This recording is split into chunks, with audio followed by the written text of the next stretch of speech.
ଗୋଟିଏ ଦିନର କଥା। ଗୋଟିଏ ଗାଁରେ ଗୋଟିଏ ଛୋଟ ବାଳକ ରହୁଥିଲା। ସେ ସବୁଦିନ ସ୍କୁଲ ଯିବା ସମୟରେ ରାସ୍ତାରେ ପଡ଼ିଥିବା ସବୁ ପଥରକୁ ଗୋଟାଏ, କାରଣ କେଉଁ ଲୋକକୁ ମାଡ଼ ନ ହେଉ।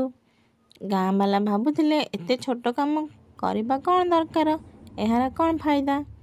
ଦିନେ ଗାଁର ମଝିରେ ଗୋଟେ ବଡ଼ ପଥର ଆସି ପଡ଼ିଗଲା। ଲୋକମାନେ ଯିବା ଆସିବାରେ ବହୁତ ଅସୁବିଧା ହେଲା, କିନ୍ତୁ କେହି ମଧ୍ୟ ସେହି ପଥରକୁ ହଟାଇବାକୁ ସାହସ କଲେ ନାହିଁ। ସେଠିକି ସେହି ଛୋଟ ପିଲାଟି ଆସିଲା ଓ ପୂରା ସାହସ ଲଗାଇ ସେହି ପଥରକୁ ବାହାର କରିବାକୁ ଚେଷ୍ଟା କଲା। କେତେଥର ପଡ଼ିଲା, ଝାଳ ବାହାରିଲା, କିନ୍ତୁ ସେ ହାର ମାନିଲା ନାହିଁ।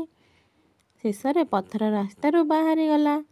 ତା ତଳେ ଏକ ଥଳି ଥିଲା, ଯେଉଁଥିରେ ଲେଖା ଥିଲା, ଏହି ଉପହାର ତା ପାଇଁ, ଯିଏ ଅନ୍ୟର ଭଲ ପାଇଁ ମେହନତ କରିବ। ଥଳିରେ କିଛି ପଇସା ଓ ଗାଁ କାମରେ ଲାଗିବାର କିଛି ଜିନିଷ ଥିଲା। ସବୁ ଗାଁ ଲୋକ ଆଶ୍ଚର୍ଯ୍ୟ ହୋଇଗଲେ। ସେମାନେ ଶିଖିଲେ କି ଛୋଟ ପ୍ରୟାସ ମଧ୍ୟ ବଡ଼ ବଦଳାବ ଆଣିପାରିବ।